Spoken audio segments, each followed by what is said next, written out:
بسم اللہ الرحمن الرحیم۔ ناظرین السلام علیکم، میں ہوں آپ میزبان صابر شاکر وفاقی دارالحکومت اسلام آباد میں، اور ایک بہت ہی بڑی خبر ہے وہ آپ سے شیئر کروں گا، اور وہ خبر ہے کہ دنیا کی واحد طاقت، بڑی طاقت امریکہ، اور اس کی ایک خفیہ ایجنسی ہے، اور اس خفیہ ایجنسی کا دعویٰ یہ ہے، اور امریکہ کا دعویٰ بھی یہ ہے کہ وہ جس ملک میں چاہیں جہاں چاہیں کارروائی کر سکتے ہیں، اور ان کے جاسوس اور ان کی ایجنسی کے اہلکار ہر جگہ ہر وقت موجود ہوتے ہیں، یہ ان کا دعویٰ ہے۔ لیکن اس ایجنسی کے خلاف یہ ایک بہت بڑا آپریشن ہوا ہے، بہت بڑا آپریشن، اور اس کے سینکڑوں درجنوں نہیں، سینکڑوں جو ان کے جاسوس تھے، ان کا سٹاف تھا، ان کے اہلکار تھے، وہ یا تو مارے گئے ہیں یا پھر اغوا ہو گئے ہیں۔ اور یہ کارروائی کس نے ڈالی ہے؟ یہ کارروائی چائنا، پاکستان، روس اور ایران، 4 ملکوں نے یہ آپریشن کیا ہے، اور دنیا کی سب سے بڑے انٹیلیجنس ادارے کے خلاف آپریشن کیا ہے، اور اس کی ایک رپورٹ منظر عام پہ آئی ہے۔ وہ رپورٹ میں آپ سے شیئر کروں گا، پوری کی پوری ڈیٹیلز ہیں ان کی، اور یہ ایک انہونی چیز ہوئی ہے اور کیسے ہوئی۔ اسی لیے جو پچھلی ویڈیو ہے وہ ذرا ضرور سنیے گا، جس میں میں نے آپ کو بتایا کہ آئی ایس آئی کا چیف جو ہے، آئی ایس آئی کا سربراہ کیوں اتنا امپورٹنٹ ہے، اور نیا آئی ایس آئی کا سربراہ جو آئے ہیں جنرل ندیم احمد انجم، وہ کیوں چوز کیے گئے، ان کا انتخاب کیوں کیا گیا، اور اتنی لمبی چوڑی نشست کیوں ہوئی وزیر اعظم عمران خان اور army chief general Qamar Javed Bajwa کے درمیان، اور اس کے بعد پھر نیا نام فائنل کیا گیا۔ نئے آرمی چیف جو ہیں جی، یہ آپ ذہن میں رکھیے گا کہ یہ خبر کی جو تفصیلات میں آپ کو دوں گا کہ کس طریقے سے چائنا، روس، ایران اور پاکستان نے ایک گرینڈ آپریشن کیا، اور کس طریقے سے کیا کہنا چاہیے سرجیکل آپریشن کیا دنیا کی سب سے بڑے انٹیلیجنس ادارے کے خلاف۔ نئے جو D G I S I ہیں جنرل ندیم، وہ انتہائی شاندار کیریئر ہے جی ان کا۔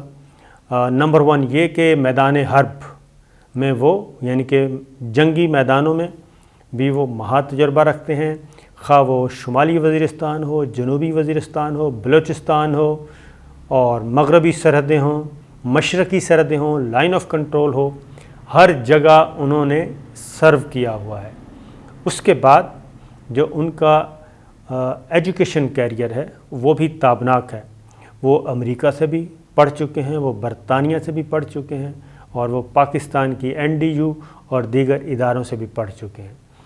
وہ اکیڈمک کیریئر بھی ہے ان کا عملی جو ہے تجربہ وہ بھی ہے، اور انٹلیکچوئل جو ہے وہ بھی ان کا تجربہ بھی وہ وسیع رکھتے ہیں۔ اس لیے موجودہ حالات میں ان کا انتخاب کیا گیا۔ اس کی وجہ یہ ہے کہ آنے والے دنوں میں، کیونکہ ایک بڑی شکست ہوئی ہے دنیا کی سب سے بڑی طاقت کو، بلکہ اس کے ساتھ طاقت کو نہیں بلکہ اس کے ساتھ پوری نیٹو کو ایک بڑی شکست ہوئی ہے۔ اس شکست کو کاؤنٹر کرنے کے لیے اس وقت جو نیا بلاک بن رہا ہے، وہ آپ کو معلوم ہے کہ چائنا، رشیا، پاکستان، ایران اور ترکی، یہ ایک نیا بلاک، اور شنگھائی تعاون تنظیم فوجی اتحاد میں تبدیل ہو رہا ہے۔ اس کو کاؤنٹر کرنے کے لیے امریکہ، برطانیہ اور آسٹریلیا میدان میں ہے۔ نیا فوجی اتحاد وہ آیا ہے، اور یہ لڑائی لڑی جانی ہے، اگلی جنگ جو لڑی جانی ہے وہ ایشیا، یعنی کہ مشرق اور مغرب کی یہ لڑائی ہے جو کہ دوبارہ شروع ہونے والی ہے۔ یہ ایشیا پیسیفک، یہ جو ڈیفنس پارٹنرشپ بنائی ہے، یہ سارے کا سارا فوکس ایشیا ورسز دیگر بر اعظم، کیونکہ بر اعظم ایشیا سے اب لڑائی لڑنے والے ہیں مغربی ممالک، بر اعظم امریکہ، بر اعظم آسٹریلیا، یہ سارے لڑیں گے۔ تو اس کے لیے بہت بڑا تیاریاں کی جا رہی ہیں، اور اس کے لیے ضروری ہے کہ انٹیلیجنس ایجنسیز جو ہیں، وہ خواہ چائنا ہو، رشیا ہو، پاکستان، ایران، ترکی، یہ صحیح طور پہ عملی طور پہ کام کریں، اور ان کے درمیان ورکنگ ریلیشن شپ بھی ہونی چاہیے۔ کچھ عرصہ پہلے اسلام آباد میں انہی انٹیلیجنس اداروں کے سربراہوں کا اجلاس ہوا تھا۔ اس میں